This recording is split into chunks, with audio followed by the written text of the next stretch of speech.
Good morning students. आप यहाँ पर चैप्टर रीड करेंगे अंतर्राष्ट्रीय व्यापार। ठीक है, तो मैं आपको क्लियर कर चुकी हूँ कि इंटरनेशनल ट्रेड क्या होता है। अब यहाँ पर हम देखेंगे अंतर्राष्ट्रीय व्यापार अस्तित्व में क्यों है। ठीक है, अस्तित्व में क्यों है, इसके एग्जिस्टेंस क्यों है, वो हम यहाँ पर क्लियर करेंगे। ठीक है, तो देखिए why does international trade exist. International trade exist ही क्यों करता है।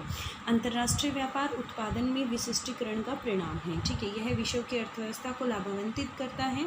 यदि विभिन्न राष्ट्र वस्तुओं के उत्पादन या सेवाओं की उपलब्धता में श्रम विभाजन तथा विशेषीकरण को प्रयोग में लाएं, हर प्रकार का विशिष्टीकरण व्यापार को जन्म देता है। जो भी स्पेशलाइजेशन है वह ट्रेड को जन्म देता है। इस प्रकार अंतर्राष्ट्रीय व्यापार वस्तुओं और सेवाओं की तुलनात्मक लाभ परिपूर्णता व हस्तांतरणीयता के सिद्धांत पर आधारित होता है और सिद्धांत है यह व्यापारिक भागीदारों को समान रूप से लाभदायक होना चाहिए। आधुनिक समय में व्यापार विश्व के आर्थिक संगठन का आधार है।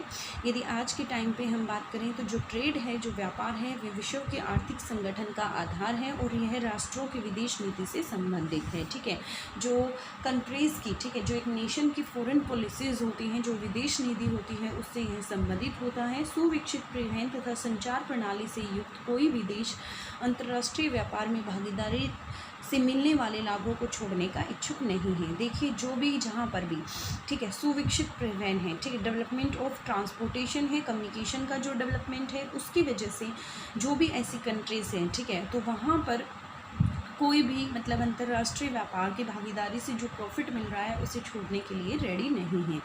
फिर देखते हैं अंतर्राष्ट्रीय व्यापार के आधार। तो देखिए सबसे पहले राष्ट्रीय संसाधनों में भिन्नता, कौन कौन से बेसिस हैं ट्रेड की, ठीक है, वो देख लेते हैं। सबसे पहली बात है कि राष्ट्रीय जो संसाधन हैं उनमें भिन्नता है। ठीक है, जो भी डिफरेंसेस हैं नेचुरल रिसोर्सेज में, तो देखिए भौतिक संरचना की जैसे भूविज्ञान, उच्चावच, मृदा, जलवायु में भिन्नता के कारण विश्व के राष्ट्रीय संसाधन जो हैं वह असमान रूप से विपरीत हैं। फिर उसके बाद फर्स्ट पार्ट देख लेते हैं। भौगोलिक संरचना खनिज संसाधन आधार को निर्धारित करती है और धरातलीय विभिन्नताएं फसलों व पशुओं की विविधता सुनिश्चित करती हैं। निम्न भूमियों में कृषि संभाव्यता अधिक होती है और पर्वत पर्यटकों को आकर्षित करते हैं और पर्यटन को बढ़ावा देते हैं। देखिए यहाँ पर भौगोलिक संरचना की बात करें तो वो खनिज संसाधन आधार को निर्धारित करती हैं और धरातलीय विभिन्नताएं फसलों व पशुओं की विविधता सुनिश्चित करती हैं। निम्न भूमियों में कृषि संभाव्यता अधिक होती है और पर्वत पर्यटकों को आकर्षित करते हैं। जो पर्वत होते हैं वह पर्यटकों को आकर्षित करते हैं और पर्यटन को बढ़ावा देते हैं। खनिज संसाधन संपूर्ण विश्व में असमान से रूप से वितरित है। कहीं पर खनिज संसाधन मौजूद हैं, कहीं नहीं है, कहीं उनकी संख्या ज़्यादा है, कहीं पर उनकी संख्या, क्वांटिटी की बात करूँ तो वो कम है। खनिज संसाधनों की उपलब्धता औद्योगिक विकास का आधार प्रदान करती है। यदि इंडस्ट्रियल डेवलपमेंट की यदि हम बात करें तो जो हमारे, ठीक है, रिसोर्सेज हैं, मिनरल्स रिसोर्सेज हैं, वो बेस प्रोवाइड करते हैं इंडस्ट्रियल डेवलपमेंट को। थर्ड क्या कहता है यहाँ पर, जलवायु किसी दिए हुए क्षेत्र में जीवित रहने वाले पादप व वन्य जात के प्रकार को प्रभावित करती है। जलवायु क्या किसको प्रभावित करती है, जो वहाँ के पेड़ पौधे होते हैं और जो वन्य जात हैं उसको प्रभावित करती हैं। यह विभिन्न उत्पादों को विविधता को भी सुनिश्चित करती हैं। जो विभिन्न उत्पाद होंगे उनकी विविधता जो होगी उसको भी जलवायु ही सुनिश्चित करती हैं। उदाहरणतः ऊन उत्पादन ठंडे क्षेत्रों में ही हो सकता है और केरल, रबड़, कहवा तथा उष्णकटिबंधीय क्षेत्रों में ही उग सकते हैं। ठीक है, तो यह फसलों को भी प्रभावित करती हैं। अब सेकंड देख लेते हैं अंतर्राष्ट्रीय व्यापार के लिए जो सेकंड कारक है वो क्या दे रखा है, जनसंख्या कारक दे रखा है। विभिन्न देशों में जनसंख्या के आकार, वितरण तथा उसकी विविधता व्यापार की वस्तुओं के प्रकार और मात्रा को प्रभावित करते हैं। सबसे पहले हम देख लेते हैं यहाँ पर सांस्कृतिक कारक और फिर देख लेते हैं जनसंख्या का आकार। विशिष्ट संस्कृतियों में कला तथा हस्तशिल्प के इन रूप विकसित होते हैं। देखिए जब अलग अलग संस्कृतियाँ हैं, ठीक है, विशिष्ट संस्कृतियों के कारण जो कला है और जो हस्तशिल्प है उसके विभिन्न रूप विकसित होते हैं। जैसे कि यहाँ पर हम देखें कि चीन द्वारा जो उत्पादित उत्तम कोटि का पर्सलिन जो है, ठीक है, पर्सलिन क्या होता है, चीनी मिट्टी के जो बर्तन होते हैं। ब्रोकेड क्या है, खिमखाब जारीदार तथा बूटदार जो कपड़ा होता है। ईरान की जो कालीन है वे प्रसिद्ध हैं, जबकि उत्तरी अफ्रीका का चमड़े का काम और इंडोनेशियाई बटिक क्या है, छीट वाला जो वस्त्र होता है, बहुमूल्य हस्तशिल्प हैं। ठीक है, ये इन्होंने हस्तशिल्प के बारे में जो यहाँ की कला है उसके बारे में बताया है। जनसंख्या का आकार देख लेते हैं। संगन बसाव वाले देशों में आंतरिक व्यापार अधिक है, जबकि बाह्य व्यापार कम परिमाण वाला है। जहाँ पर ज़्यादा पॉपुलेशन है, ठीक है, वहाँ पर आंतरिक व्यापार जो है वह अधिक है, जबकि बाह्य व्यापार कम परिमाण वाला है, क्योंकि कृषि और औद्योगिक उत्पादों का अधिकांश भाग स्थानीय बाजारों में ही खप हो जाता है। इसका रीज़न सबसे बड़ा क्या होता है, जो कृषि या औद्योगिक जो भी प्रोडक्ट्स होते हैं, इनसे जो संबंधित जो भी प्रोडक्ट्स होंगे, उनका अधिकांश जो भाग है वह जो लोकल मार्केट्स होंगे उनके द्वारा ही इसकी खपत हो जाती है। जनसंख्या का जीवन बेहतर गुणवत्ता वाले आयातित उत्पादों की मांग को निर्धारित करता है, क्योंकि निम्न जीवन स्तर के साथ केवल कुछ लोग ही महंगी आयातित वस्तुएं खरीद पाने में समर्थ होते हैं। ठीक है, अब यहाँ पर हम बात करेंगे थर्ड की। ठीक है, थर्ड पार्ट हमारे यहाँ पर क्या है, आर्थिक विकास की प्रावस्था। देशों के आर्थिक विकास की विभिन्न अवस्थाओं में व्यापार की गई वस्तुओं का स्वभाव परिवर्तित हो जाता है। कृषि की दृष्टि से महत्वपूर्ण देशों में विनिर्माण की वस्तुओं के लिए कृषि उत्पादों का विनिमय किया जाता है। देखिए, यहाँ पर हम बात करेंगे देश की आर्थिक विकास की विभिन्न अवस्थाओं की यदि हम बात करें तो व्यापार की गई वस्तुओं का स्वभाव परिवर्तित हो जाता है। कृषि की दृष्टिकोण से महत्वपूर्ण देशों में विनिर्माण की वस्तुओं के लिए कृषि उत्पादों का विनिमय किया जाता है, जबकि औद्योगिक राष्ट्रीय मशीनरी और निर्मित उत्पादों का निर्यात करते हैं तथा खाद्यान्न तथा अन्य कच्चे पदार्थों का आयात किया जाता है। विदेश निवेश की सीमा देख लेते हैं। विदेश निवेश विकासशील देशों में व्यापार को बढ़ावा दे सकता है। विकासशील देश जो हैं, जो डेवलपिंग कंट्रीज़ हैं, वहाँ पर मतलब ट्रेड को बढ़ावा दे सकता है, जिनके पास खनन, प्रवेदन तथा तेल खनन, भारी अभियंत्रिकी, काठ कबाड़ तथा बागवानी कृषि के विकास के लिए आवश्यक पूंजी का अभाव है। विकासशील देशों में ऐसी पूंजी प्रधान उद्योगों के विकास द्वारा औद्योगिक राष्ट्र खाद्य पदार्थों, खनिजों का आयात सुनिश्चित करते हैं तथा अपने निर्मित उत्पादों के लिए बाजार निर्मित करते हैं। यह संपूर्ण चक्कर देशों के बीच में व्यापार के परिमाण को आगे बढ़ाता है। फिर देखिए परिवहन। पुराने समय में परिवहन के पर्याप्त तथा समुचित साधनों का अभाव स्थानीय क्षेत्रों में व्यापार को प्रतिबंधित करता था। देखिए, जो परिवहन का अभाव था प्राचीन समय में, तो इस वजह से जो ट्रेड है वह लोकल मार्केट्स तक ही सीमित रह जाता था। उस समय पे केवल जो मतलब उच्च मूल्य वाली वस्तुएं होती थी, जैसे कि रत्न है, रेशम है, मसाले की लंबी दूरियों तक व्यापार किया जाता था। रेल, समुद्री तथा वायु परिवहन के विस्तार तथा प्रशीतन तथा परिरक्षण के बेहतर साधनों के साथ व्यापार ने स्थानिक विस्तार का अनुभव किया है। अब यहाँ हम बात करेंगे अंतर्राष्ट्रीय व्यापार के जो महत्वपूर्ण पक्ष हैं वो। ठीक है, तो अंतर्राष्ट्रीय व्यापार की 3 बहुत महत्वपूर्ण पक्ष हैं। ये हैं परिमाण, सेकंड क्या है प्रखंडीय संयोजन, और थर्ड क्या है व्यापार की दशा। तो सबसे पहले हम यहाँ पर पहले वाले पक्ष की बात करते हैं। जो पहले वाला पक्ष है वो क्या है, व्यापार का परिमाण। व्यापार की गई वस्तुओं का वास्तविक तोल क्या कहलाता है, परिमाण कहलाता है। हालांकि व्यापारिक सेवाओं को तोल में नहीं मापा जा सकता। जो भी हमारी ट्रेड से संबंधित जो भी सर्विसेज होंगी उनको तोला नहीं जा सकता है, तोल में मेजरमेंट उनका नहीं हो सकता है। इसलिए व्यापार की गई वस्तुओं तथा सेवाओं के कुल मूल्य को व्यापार के परिमाण के रूप में जाना जाता है। इसलिए हम ये कह सकते हैं कि जो भी वस्तुएं हैं और जो सेवाएं हैं उनका जो भी कुल मूल्य हमें प्राप्त हुआ है उसे हम व्यापार के परिमाण के रूप में जानते हैं। यहाँ देखिए ये स्टार्टिंग में आपको क्लियर किया गया है कि व्यापार किए गई वस्तुओं का वास्तविक तोल परिमाण कहलाता है। जो उनका वास्तविक तोल होगा वह परिमाण कहलाएगा, लेकिन जो सर्विसेज होती हैं उनका तोल नहीं किया जा सकता। तो जो हमने चाहे वो हमारी वस्तुएं हैं चाहे वो हमारे सर्विसेज हैं, यदि हमने उनका ट्रेड किया है तो उनसे जो हमें मूल्य की प्राप्ति होती है उसे ही परिमाण के रूप में जाना जाता है। सेकंड हम यहाँ पर देख लेते हैं। सेकंड हमें क्या दिया गया है, व्यापार संयोजन दिया गया है। तो देखिए यहाँ पर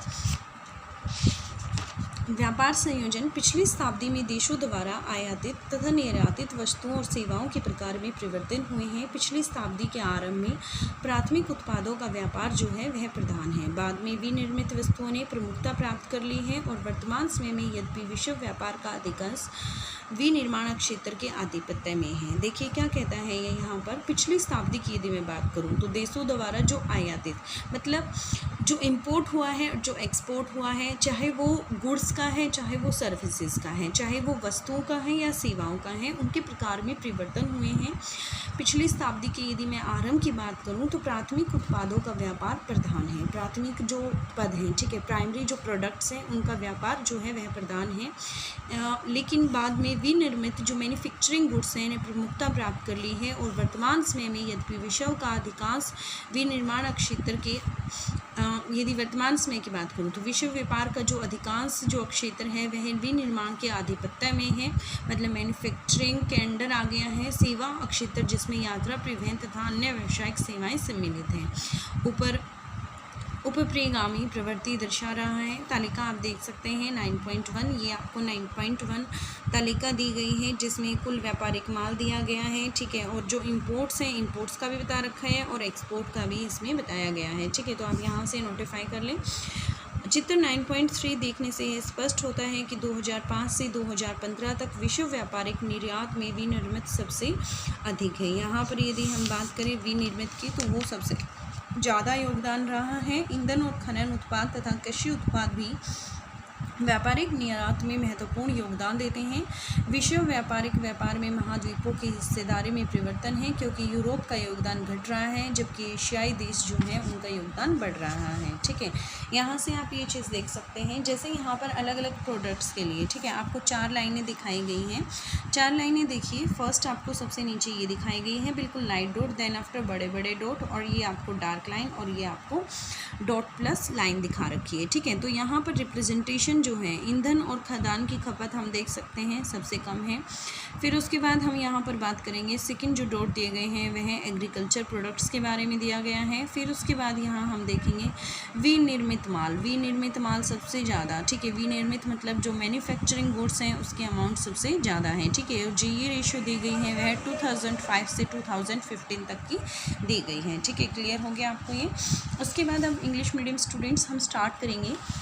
देखिए यहाँ से आपको क्या दिया गया है, why does international trade exist. International trade क्यों एग्जिस्ट करता है? International trade is the result of specialization in production. International जो ट्रेड है वो रिजल्ट है किसका? प्रोडक्शन में स्पेशलाइजेशन की वजह से। It benefits the world economy, यह पूरे संसार की अर्थव्यवस्था को लाभ प्रदान करता है। इफ़ कब किस सिचुएशन में? If different countries practice specialization and division of labour in the production of commodities और प्रोविज़न ऑफ द सर्विसेज। यदि अलग अलग कंट्री जो है वह स्पेशलाइजेशन और जो लेबर है उसका डिवीज़न करें इन प्रोडक्शन ऑफ कमोडिटीज़, किस लिए? कमोडिटीज़ के प्रोडक्शन के लिए, एंड प्रोविज़न ऑफ सर्विसेज। इस kind of specialization can give rise to trade. जो प्रत्येक प्रकार का जो भी स्पेशलाइजेशन है वह ट्रेड का उदय करता है, राइज टू ट्रेड। दस the international trade is based on the principle of comparative advantage. इस तरीके से हम कह सकते हैं कि जो अंतर्राष्ट्रीय व्यापार है वे एक तरीके से क्या है, एडवांटेज है, लाभ है किस चीज़ का? Comparative advantage and complementarity and transferability of goods and services in principle should be mutually beneficial to the trading partners। ये कहता है, इस तरीके से हम कह सकते हैं कि इसमें दोनों ही जो पार्टनर्स होंगे उनको बेनिफिट होगा। इन मॉडर्न टाइम की बात करें, trade is basis of the world economic organization. जो ट्रेड है वह किस चीज़ का आधार है? वर्ल्ड इकोनॉमिक ऑर्गेनाइजेशन का, and is related to the foreign policy of the nation. और यह किससे संबंधित है? जो एक देश की विदेश नीति होती है, फॉरेन पॉलिसी होती है, उससे संबंधित है। With the well developed transportation and communication system, जब से मतलब ये जो ऐसी कंट्रीज़ हैं जहाँ पर वेल डेवलप्ड ट्रांसपोर्टेशन और कम्युनिकेशन है, no country is willing to forgo. कोई भी कंट्री ऐसी अपॉर्चुनिटी को नहीं छोड़ना चाहती है जो उसे मतलब इंटरनेशनल ट्रेड में पार्टिसिपेट करने की वजह से उसे बेनिफिट मिले। Basis of international trade, international trade का जो है आधार है वह क्या है वह देख लेते हैं। कहते हैं डिफरेंसेस इन नेचुरल रिसोर्सेज, अलग अलग कंट्री में जो मतलब नेचुरल है, जो डिस्ट्रीब्यूशन है नेचुरल रिसोर्सेज का, तो उस बिहाफ पे इंटरनेशनल ट्रेड डिपेंड करता है। फर्स्ट क्या कहता है, the world national resources are unevenly distributed because of differences in the physical makeup, जैसे कि geological relief, soil and the climate. ये कहता है कि नेचुरल रिसोर्सेज की बात करें तो पूरे संसार में वह इक्वली डिस्ट्रीब्यूटेड नहीं है, असमान रूप से वितरित है। एंड जियोलॉजी, और जो इसके मतलब फैक्टर्स हैं, कुछ भौतिक फैक्टर हैं, फिजिकल मेकअप है, वो क्या है, जियोलॉजी जो उसका स्ट्रक्चर है, रिलीफ सॉइल है, एंड द क्लाइमेट है। जियोलॉजिकल स्ट्रक्चर की बात कर लेते हैं, देन आफ्टर मिनरल रिसोर्सेज की बात करेंगे, उसके बाद वहाँ की जो क्लाइमेटिक कंडीशन है उसके अकॉर्डिंग देखेंगे, ठीक है। सबसे पहले जो उसका भौतिक स्वरूप है, जो उसका जियोलॉजिकल स्ट्रक्चर है, it determine the minerals resources base and topography differences ensure diversity of crop and animals raised। इस जो यहाँ का टोपोग्राफिकल डिफरेंसेस हैं, ठीक है, जो वहाँ का अक्षेत्र है उसके अनुसार वहाँ पर मिनरल रिसोर्सेज भी अलग अलग पाए जाते हैं, और वहाँ पर डाइवर्सिटी मौजूद होती है, फसलों में भी, क्रॉप्स में भी और एनिमल्स में भी। लो land have greater agriculture potential, low land area की यदि मैं बात करूँ तो वहाँ पर कृषि अधिक की जाती है। माउंटेन्स जो होती हैं वो अट्रैक्ट करती हैं टूरिस्ट को और प्रमोट करती हैं टूरिज़्म को, मतलब टूरिज़्म को है वह क्या बढ़ावा देती हैं, ठीक है। मिनरल रिसोर्सेज की बात करते हैं, they unevenly distributed the world over, ये मतलब इनमें भी क्या है, भिन्नताएं हैं, इवनली डिस्ट्रीब्यूट नहीं करते पूरे वर्ल्ड में। The availability of mineral resources provide the basis for industrial development. ये कहता है यहाँ पर कि जो अवेलेबिलिटी है मिनरल रिसोर्सेज की, वो इंडस्ट्रियल डेवलपमेंट का बेस होती है, ठीक है। औद्योगिक विकास की यदि मैं बात करूँ तो उसका आधार यहाँ पर क्या है, खनिज जो संसाधन हैं वे हैं। क्लाइमेट की बात करते हैं, it influence the type of flora and fauna, यह जो पौधे हैं और जो पशु हैं दोनों की ही प्रजाति को इन्फ्लुएंस करती हैं। That can survive in a given region, वो किस रीजन में सर्वाइव करेंगे, वहाँ की क्लाइमेटिक कंडीशन के अकॉर्डिंग ही मतलब एनिमल्स और जो प्लांट्स हैं वो सर्वाइव करते हैं। It also ensure diversity in the region in the range of the various product, और इसी वजह से मतलब जो विभिन्नताएं आई हैं अलग अलग उत्पादनों में, wool production can take place in cold region, इसी वजह से मतलब जो वूल का प्रोडक्शन है वह ठंडे क्षेत्रों में ही हो सकता है।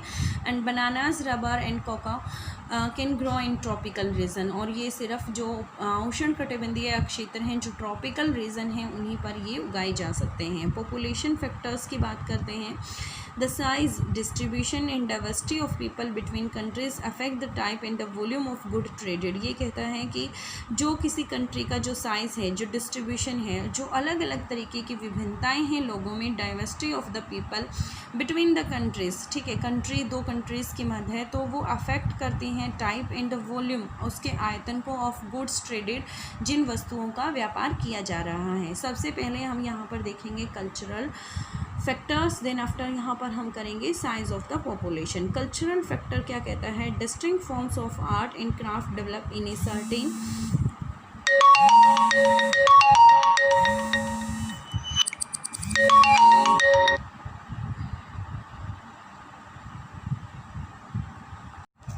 देखिए यहाँ पर कल्चरल फैक्टर की बात करेंगे तो जो अलग अलग तरीके का आर्ट है एंड क्राफ्ट है, ठीक है, कला है और जो हस्तशिल्प है, उसकी वजह से कुछ cultures which are valued the world over, जैसे कि यहाँ पर दिया गया है कि चाइना की यदि मैं बात करूँ तो China produce the finest porcelains and brocades. China में सबसे ज़्यादा मतलब अच्छी क्वालिटी के प्रोसिल्स क्या होते हैं, चीनी मिट्टी के जो बर्तन होते हैं। एंड ब्रोकेट्स का मतलब आप यहाँ पर आपको पहले ही पता होगा, carpet of the Iran are famous. ये कहता है कारपेट जो है वो किसके फेमस है, ईरान के फेमस हैं। While the north African leather work, और नॉर्थ अफ्रीका का लेदर वर्क एंड इंडोनेशिया का बैटिक क्लॉथ्स जो है वो काफ़ी फेमस है, ठीक है। बैटिक क्लॉथ्स कौन से होते हैं, जो छिट वाले कपड़े होते हैं। फिर उसके बाद देखिए साइज ऑफ द पॉपुलेशन की बात करते हैं। Densely populated country have large volume of international trade.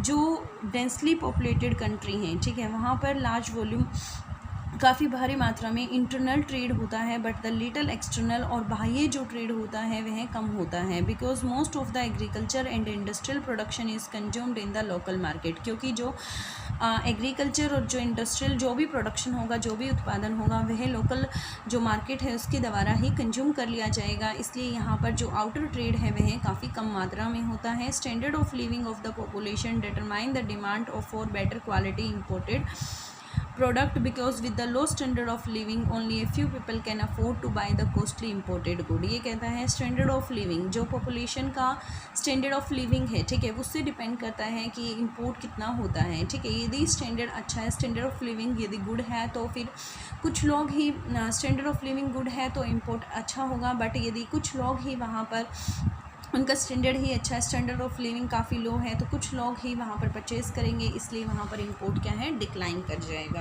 अब देखते हैं stage of the economic development. देखिए अभी तक हमने 2 फैक्टर्स को अच्छे से एक्सप्लेन किया है। फर्स्ट क्या है यहाँ पर, difference in natural resources. Second हमने पढ़ा यहाँ पर पॉपुलेशन फैक्टर को। अब हम थर्ड पढ़ रहे हैं economic development. At the different stages of the economic development of countries the nature of the item traded undergo changes. ये कहता है एट द डिफरेंट स्टेजेस, यदि हम अलग अलग स्टेजों की बात करें इकोनॉमिक डेवलपमेंट में किसी कंट्री की, तो जो नेचर ऑफ आइटम है वो ट्रेडेड अंडरगो चेंजेस, उसमें बदलाव आते हैं। इन एग्रीकल्चर इंपॉर्टेंट कंट्री, यदि एग्रीकल्चर से संबंधित जो भी कंट्री हैं, agro product are exchange for manufacturing goods. ये कहता है वहाँ पर एग्रो प्रोडक्ट्स का एक्सचेंज होता है मैन्युफैक्चरिंग गुड्स के साथ। वियर एज इंडस्ट्रियलाइज नेशंस की यदि बात करूँ, जो औद्योगिक राष्ट्र हैं वो एक्सपोर्ट करते हैं मशीनरी को, फिनिश्ड प्रोडक्ट्स को, एंड इम्पोर्ट करते हैं फूड ग्रेन्स को एंड अदर रॉ मटेरियल्स को। एक्सचेंज ऑफ फॉरेन इन्वेस्टमेंट, जो विदेशी जो इन्वेस्टमेंट होती है, जो फॉरेन इन्वेस्टमेंट होती है वो देख लेते हैं। Foreign investment can boost trade in developing countries. ये कहता है फॉरेन जो ट्रेड है वो बूस्ट कर सकता है कौन सी कंट्रीज़ में ट्रेड को, डेवलपिंग जो कंट्रीज़ हैं, जो विकासशील देश हैं। विच लैक इन द कैपिटल, जिनके पास कैपिटल की कमी होती है और जिनको रिक्वायरमेंट होती है अपने डेवलपमेंट के लिए, माइनिंग के डेवलपमेंट के लिए, ऑयल ड्रिलिंग के लिए, हैवी इंजीनियरिंग के लिए, लम्बरिंग के लिए एंड प्लांटेशन एग्रीकल्चर के लिए, ठीक है, उनको कैपिटल की रिक्वायरमेंट है। इसलिए फॉरेन कंट्रीज़ वहाँ पर क्या करती हैं, इन्वेस्टमेंट करती हैं। By developing such capital intensive industries in developing countries, the industrial nation ensure import of foodstuffs and minerals and create make for their finished good। और इस तरीके से हम कह सकते हैं कि जो डेवलप कंट्री हैं फिर वो उनसे इम्पोर्ट करती हैं फूडस्टफ्स को, मिनरल्स को, और create market for their finished good and the entire cycle step up and volume of trade between Nations. इस तरीके से हम कह सकते हैं कि ये पूरा जो मतलब साइकिल सेटअप हो जाता है और ट्रेड होता है बिटवीन द नेशंस। ट्रांसपोर्ट की बात करते हैं। इन ओल्डन टाइम्स, प्राचीन समय की बात करें, lack of adequate and efficient means of transportation restricted trade to the local areas. जो मतलब ट्रांसपोर्ट इतना अच्छा नहीं था, कम्युनिकेशंस इतनी अच्छी नहीं थी, इस वजह से जो ट्रेड है वह सिर्फ लोकल एरियाज़ तक ही रह जाता था। ओनली हाई वैल्यू जो आइटम जिनकी कीमतें ज़्यादा होती थी, जैसे कि जेम्स की, सिल्क की, स्पीसीज़ की, वर ट्रेडेड ओवर लॉन्ग डिस्टेंसेस। इन्हीं का मतलब लंबे स्पाइसेस, मतलब इन्हीं का दूरी, जो ज़्यादा दूरी तक इनका व्यापार किया जाता था। विद एक्सपेंशन ऑफ रेल, जैसे ही रेल का मतलब एक्सपेंशन हुआ, ओशियंस का, एयर ट्रांसपोर्टेशन का, better means of refrigeration and preservation, trade has experience special expansion. इसमें क्या हुआ है, काफ़ी भारी बदलाव हुआ है, एक्सपेंड हुआ है इसका क्षेत्र, काफ़ी क्षेत्र इसका बढ़ गया है। अब यहाँ पर हम 3 फैक्टर्स के बारे में बात करेंगे। कहते हैं international trade has 3 very important aspect. International trade में 3 इंपॉर्टेंट एस्पेक्ट्स हैं। First one is the volume and second one is the sectoral composition and third one is the direction of the trade. First one करते हैं volume of the trade. The actual जो टर्नेज होती है goods की, trade makeup the volume, ठीक है।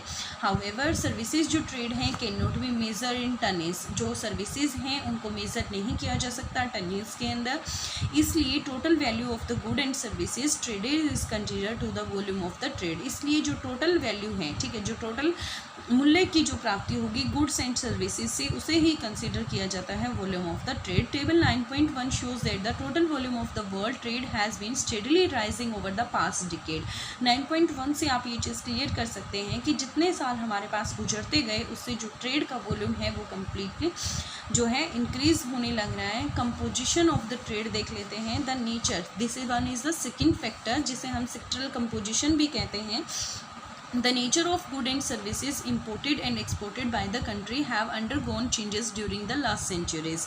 ये कहता है जो प्रकृति है गुड्स और सर्विसेज की जो इंपोर्ट और एक्सपोर्ट की जाती है कंट्री में, उसमें कुछ बदलाव आए हैं ड्यूरिंग द लास्ट सेंचुरी से। Trade off primary goods was dominant, जो ट्रेड्स मतलब होता है प्राइमरी प्रोडक्ट्स का, वो मतलब डोमिनेंट था in the beginning of the last century. Last century की यदि मैं बात करूँ तो उसकी शुरुआत में डोमिनेंट थे हमारे प्राइमरी प्रोडक्ट्स। लेटर की यदि बात करूँ तो जो मैन्युफैक्चर्ड जो गुड्स हैं gain prominence and currently through the manufacturing जो सेक्टर है command the bulk of global trade and service sector which included travel, transportation and other commercial services have been showing an upward trend. Table in the table 9.1 shows that the volume of import and export of the world merchandise has been growing constantly over the years। Looking at the figure 9.1, it become evident the manufacturing जो goods हैं contributed to the bulk of world machines जो हैं उनका export हुआ है 2005 से लेके 15 तक। फ्यूल्स और माइनिंग्स के गुड्स की बात करें तो एग्रीकल्चर गुड्स और also important contributor of merchandise exports. There is change in the share of continent, और यहाँ पर कुछ चेंजेस आए हैं। कंटिनेंट का जो शेयरिंग है किसमें, यूरोप में कम हो गया है, एंड द कंट्रीब्यूशन जो है वह डिक्लाइन हो गया है। यहाँ पर जो एशियन कंट्रीज़ हैं उनका जो कंट्रीब्यूशन है वह ग्रो हो गया है। ठीक है, ये आपको दे रखा है यहाँ पर। सबसे पहले देख लीजिए जो टोटल मतलब व्यापार हो रहा है टू मर्चेंडाइज हो रहा है, फ्यूल्स और माइनिंग्स का दे रखा है आपको, मैन्युफैक्चरिंग गुड्स का दे रखा है और एग्रीकल्चर प्रोडक्ट्स का दे रखा है। ठीक है, ये आपको सबसे जो नीचे वाली लाइन है बिल्कुल लाइट जो रोटेड है ये है एग्रीकल्चर प्रोडक्ट्स के लिए है। सेकंड जो आपको बिग डॉट्स जो दिए गए हैं वे फिल एंड माइनिंग के लिए हैं, and third is the manufacturing goods के लिए, और ये आपका जो टोटल ट्रेड हुआ है उसके लिए आपको दिया गया है। ठीक है, तो यहाँ पर आप देख सकते हैं कि जो सबसे ज़्यादा यहाँ पर एक्सपोर्ट हुआ है, जो सबसे ज़्यादा जो ट्रेड हुआ है वह किसका हुआ है, मैन्युफैक्चरिंग गुड्स का ही हुआ है। टोटल प्रोडक्ट्स ये निकाला गया है, टोटल जो मतलब ट्रेड है वो यह निकाला गया है, बट यहाँ से क्लियर होता है कि सबसे अबोव की यदि मैं बात करूँ तो यहाँ पर मैन्युफैक्चरिंग गुड्स सबसे ज़्यादा हैं। ठीक है, क्लियर टू यू।